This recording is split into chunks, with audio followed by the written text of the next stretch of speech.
I never thought I'd end up here, not after everything we built. My wife Lisa and I had been together for 10 years. I thought I knew her inside out. We had our routine, lazy Sunday mornings, quiet dinners, lazy weekends in bed. It wasn't perfect, but it was ours. I'd even paid for her sister's wedding a few months back, thinking it was part of the life we'd planned. I wanted her family to feel supported, to feel like I was there for them. It was my way of showing how committed I was.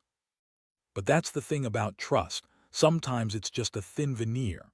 One day I found myself scrolling through her phone, nothing special, just a quick check. I was tired, had a headache, and decided to go through her texts instead of sleeping. That's when I saw it, a string of messages, mostly flirty, from her boss, Mark. Nothing overt at first, just little jokes, sly comments. But it quickly turned into something more. They'd been exchanging messages late into the night, sometimes even during work hours, and I saw enough to know it wasn't just friendly banter. My stomach sank. I couldn't breathe. My fingers trembled as I scrolled through more. There were pictures. She'd sent him a photo of her in a low-cut dress, her lips slightly parted like she was trying to hint at something. My heart pounded so hard I felt it in my ears. My mind spun. How long has this been going on? How long have I been blind? I went cold. My wife was cheating on me and I had no idea. I kept reading, even though I wanted to toss the phone across the room. The worst part, she was planning to leave me. I found messages where she talked about how she was tired of pretending, how she was ready to start acting on her feelings for Mark, even if it meant breaking my heart. She said she was fed up with the life we had, that she felt trapped and wanted something new. And the kicker, she'd already started planning her escape, mentioning a new place, a new life, and how she'd give me the goodbye I'd never see coming. The pain hit me like a punch in the gut. I'd paid for her sister's wedding, for crying out loud. I'd worked myself to the bone supporting her family, and now I read this in her own damn words, betraying everything I believed we had. My hands clenched into fists. My palms were sweaty and my vision blurred around the edges. How could she do this? After all I'd given her, she was sneaking around, lying, planning to leave me for some guy she barely knew. I couldn't sleep that night. Every time I closed my eyes, I saw her in that dress she sent, her lips parted, a message that read, "Can't wait to see you later." I felt betrayed, furious, helpless all at once. I kept asking myself, how did I miss the signs? Were there any clues I ignored? Maybe I was blind, or maybe I just didn't want to see what was right in front of me. But now I knew the truth. Whatever I'd built, whatever I thought we had, it was gone. And I was left standing there feeling like a fool. That's when I started planning. I couldn't let her get away with this. I had to do something, something she wouldn't expect. I needed to catch her in the act, or at least make her feel the weight of what she was about to lose. I knew I couldn't confront her empty-handed. If she thought she could sneak out with her secrets and leave me broken, she had another thing coming.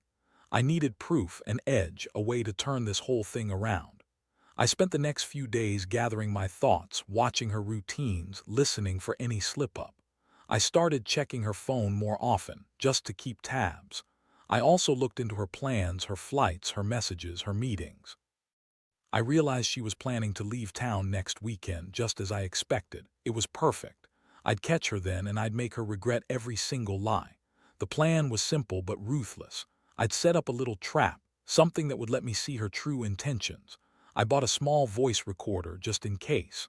I also set up a hidden camera in the living room, aimed at the most likely exit points. I was ready for her. I just needed her to give me the first sign of her betrayal. All of this was swirling inside me, anger, betrayal, sorrow. But I knew this wasn't just about catching her. It was about making her see what she was risking. I wanted her to understand that I wasn't someone you cheat on and walk away from. I wasn't going to be the guy left humiliated by a woman I loved. I was going to make sure she felt the full weight of her choices. That's when I realized I'd never felt more alive, even if it was just a cold, dark kind of alive. Next part. The day of her departure finally arrived, and I could feel the tension thickening in the air. I'd spent the night setting everything up, hiding the camera in the living room, making sure the voice recorder was working perfectly, and moving things around just enough to make her suspicious if she noticed. I kept my face calm, my mind sharp, but inside I was boiling with a mixture of fury and pain. I could barely sleep, my stomach constantly twisting, palms slick with sweat. Every time I looked at the clock, I felt that rush of anticipation. She was leaving soon and I was ready. She had been acting strange all morning. Cold, distant, avoiding eye contact. I figured she was nervous, maybe guilty, but I didn't give her the satisfaction of seeing me sweat. When she finally said she was ready to go, I nodded and pretended like everything was normal. I handed her her bag, watched her slip her shoes on, and felt that strange mix of calm and chaos inside me. I was about to find out if I'd been right all along. As she moved toward the door, I said, "Hey, Lisa, wait a second." My voice came out steady, but my heart was pounding. She paused, that little flicker of surprise flashing across her face. "Yeah?" she asked, turning her head slightly. "I just want to say, I hope this trip is what you're expecting. Just don't forget what you're leaving behind."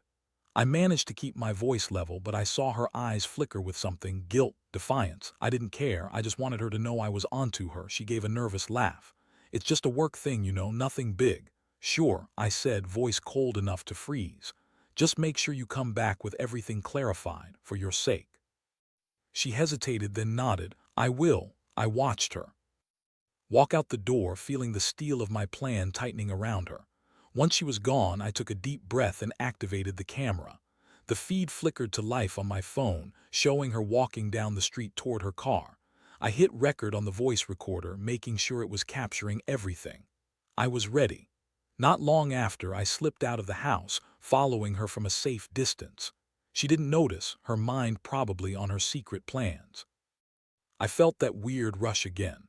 The adrenaline, the anger, the feeling that I was finally taking control of this nightmare. I parked my car a few blocks away, keeping an eye on her as she entered a downtown. That's when I saw him, Mark, her boss, sitting at a corner table, waiting with that smug grin he always had. My stomach twisted painfully. I felt the sudden surge of something I couldn't quite name, vindication maybe. She'd been planning this all along, meeting him in secret. I watched her sit across from him, her face lit up in a way I'd never seen before. They looked comfortable, like people who had given up on pretending. I stayed, hidden, watching as they exchanged texts on their phones, leaning in close enough for me to see snippets. Her hand brushed his, just a casual touch.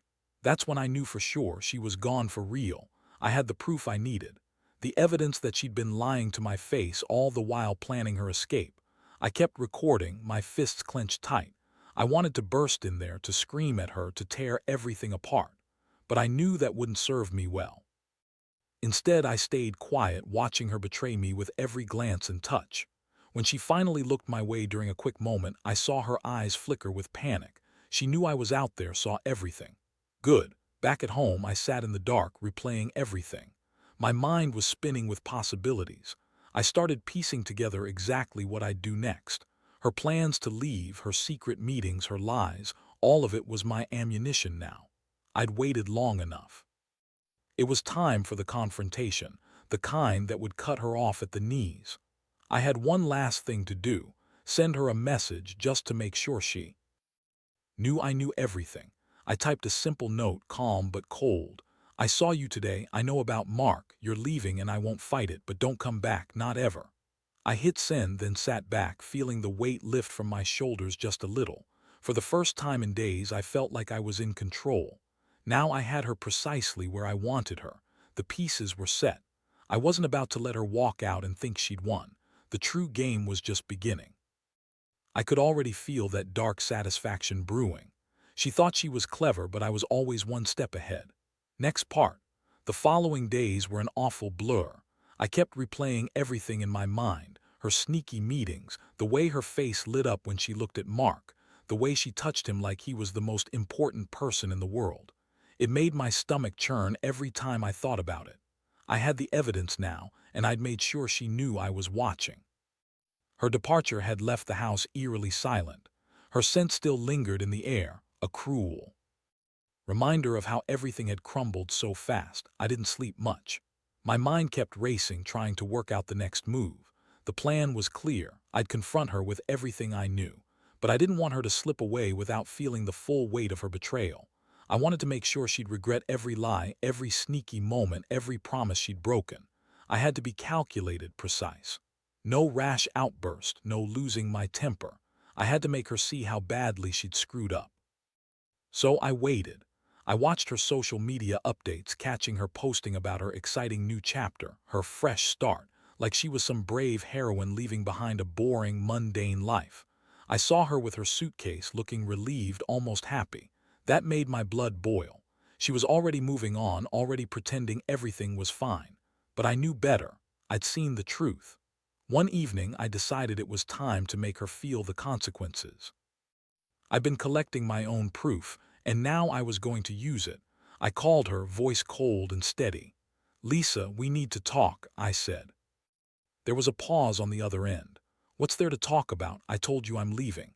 "Yeah, I know, I saw your messages, I know about Mark, and I want to be clear, I'm done. I don't want you thinking you can just walk out and pretend like everything's okay." She hesitated. "Look, I didn't mean for it to get this far, I was just confused, and he was there, it just happened. Don't bother." I cut her off, voice sharp. "You betrayed me, Lisa, you lied. And honestly, I don't want you thinking you can come back after all this. You've made your choice." Her breathing was uneven. "You're not going to do anything stupid, are you?" "I'm just going to do what I should done a long time ago. I'm going to show you what real consequences look like." I hung up, feeling the cold satisfaction of having her cornered. The next day, I made a plan that would hit her where it hurt. I arranged a meeting with her boss, Mark. Not confrontational, but enough to make him realize I knew everything. I kept the details vague, but enough to send a message. I wanted to know if he'd be the type to keep quiet or if he'd try to deny everything. I sent him a message saying I'd like to meet to talk. No threats, just a simple request that would make him sweat. While I waited for his reply, I focused on her moving out. I packed her favorite things, took some of her clothes, her jewelry, small things that mattered, little tokens of her that I could keep. I left a note on the bed. "You wanted your freedom. Here it is." It was brutal, but I didn't care anymore. She played her hand, now I was playing mine. When Mark finally responded, his tone was cautious but dismissive. An invitation to meet at a neutral location. Perfect. I made sure to be there early, pretending I was just a concerned husband wanting to clear the air. I kept my face impassive, but inside I was boiling. I sat across from him at a quiet, the scent of coffee thick in the air. He looked nervous, shifting in his seat. "Look, I don't know what you want, but I don't want trouble. I just want to know," I said softly, "what you're doing with my wife, and I want to make sure you understand if you try to deny it, I've got proof, clear as day." He looked uncomfortable. "Man, I don't know what you're talking about. She's just a friend." "Oh, come on," I said, leaning in. "You think I don't know what your texts say, or the way you looked at her when she wasn't paying attention? I've got everything on camera, Mark. Every single sneaky moment. And if you're smart, you'll back off and stay out of my life from now on." He swallowed hard. "Look, I didn't mean to hurt anyone. It's complicated." "Yeah, life's complicated," I snapped. "But not enough for you to cheat and lie. You're just as responsible for what's happening. If you think you're going to walk away from this without consequences, you're dead wrong." He looked at me with a mix of guilt and fear. "All right, man, I get it. I'll stay out of her life. Just don't make this harder than it has to be." I nodded, feeling victorious. That was one part of my plan. I'd kept my cool, played it smart. Now I just had to wait for her to realize she'd lost everything, her marriage, her reputation, her peace of mind, all because she couldn't resist a flirtation with her boss. Back home, I sat on the couch, staring at the empty space where she used to sit. The house felt colder, emptier. But I knew this wasn't the end. It was just the beginning of her downfall. I'd made sure she understood she couldn't run from the truth anymore. The betrayal was laid bare, and soon she'd have to face the consequences of her choices. Next part. The days that followed felt like walking through a fog. I'd done everything I could, confronted her, laid out the proof, and made it clear I wasn't going to stand for her betrayal. But the silence in the house was deafening. Every minute that ticked by felt like a reminder of what I'd lost. I'd never felt so hollow, so betrayed. Yet deep down, I knew I had to push through this darkness if I wanted any shot at reclaiming my life. She was supposed to be gone by now, but oddly she lingered. She kept calling, leaving vague messages about how she needed to think, how she wanted to clarify everything. I didn't answer. I didn't want her to get the satisfaction of knowing I was still affected. Instead, I used that time to prepare my final move. I had to make her see that her choices had consequences, not just for me, but for her own future. One evening, she finally showed up at the door unannounced. I opened it slowly, feeling my stomach tight. Her eyes flicked nervously like a thief caught in the act. She looked tired, worn out, her hair a little messy. Her voice was trembling when she asked, "Can we talk just a minute?" I studied her face. "Make it quick," I said coldly. "I don't have time for games anymore." She stepped inside, glancing around the house like it was a crime scene. "Look, I didn't mean for it to happen. I got caught up in everything. I was confused and I thought I was doing the right thing." I cut her off. "You were doing the wrong thing from the very start. I saw your messages. Lisa, I know about Mark, and I know you were planning to leave me." She looked away, tears welling up. "I didn't want to hurt you, I thought I needed more, something I wasn't getting here." I clenched my fists, feeling the fury bubbling up again. "You thought you could cheat, lie, and then walk away like it's nothing. That's not how it works. You made your choice to betray me and throw away 10 years of everything we had." Her voice cracked. "I'm sorry, I really am. Can't we just talk this through?" "No," I said, voice sharp. "You had your chance. I've already made my decision. You don't get to come back after what you did. Not now, not ever." She looked devastated, her face streaked with tears, but I wasn't moved. I'd already planned my next step. I told her, "Since you're leaving town soon, I've arranged for everything to be final. You want to run away with your secret lover, fine, but I want you to leave for good. I don't want to see you again, ever." Her eyes widened in disbelief. "You're serious?" "It's serious," I said. "I'm done being your fool. You're not the only one who can make decisions here. I'm taking everything I've got and cutting the cord. Here's the key to your house. Take what you want and then get out. I don't want to hear your excuses, your apologies, or see your face again." I handed her the keys, and for a moment she just stared at them like they were a weapon. Then slowly she took them, her trembling hands clutching the metal. Her lips quivered, but she didn't say anything. She just stared at me, eyes full of guilt and regret I didn't want to accept. As she turned to leave, I finally said, "Goodbye, Lisa. Don't come back, and don't think for a second I'll forget how you betrayed me. This is the end of us." She hesitated at the door, then whispered, "I never wanted to hurt you. I thought I'd find happiness somewhere else." I watched her walk out, closing the door behind her. The house was eerily silent once again. I leaned against the wall, feeling that strange mix of relief and emptiness. It was over, or so I thought. But something inside me told me this wasn't just about ending a marriage. It was about reclaiming my dignity, my self-respect. She betrayed everything, and I was finally taking back control.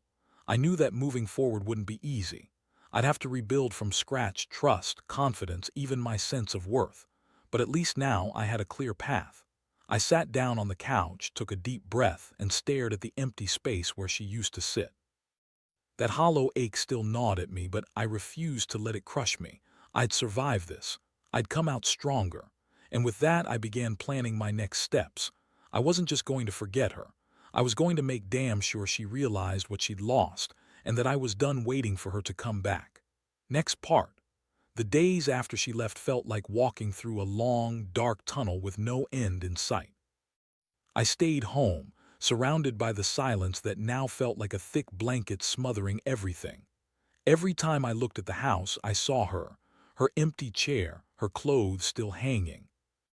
In the closet, the half-empty glass of wine she left on the table. It was like I was living in a ghost town.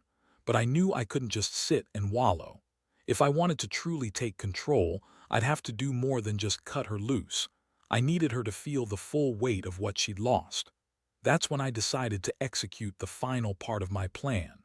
I'd already set things in motion, but now I was going to make it undeniable. I contacted a lawyer, prepared the divorce papers, and made sure everything was airtight. No loopholes, no chance for her to wiggle her way out of her mistakes. I wanted her to understand. This wasn't just a breakup. It was her complete downfall. Meanwhile, I also reached out to someone I'd been talking to, an old friend, Mark. I'd kept my distance for a while, but now I needed closure. I knew I'd never get a sincere apology from him, but I wanted to see how far he was willing to go. I sent him a message, telling him I'd see him in court if he didn't come clean. No threats, just the truth. I wanted him to feel that I was serious. I knew that if he thought I was bluffing, he'd push even harder to stay quiet. but if he believed I was ready to fight, he'd back off. The next morning, I headed to the courthouse with my lawyer.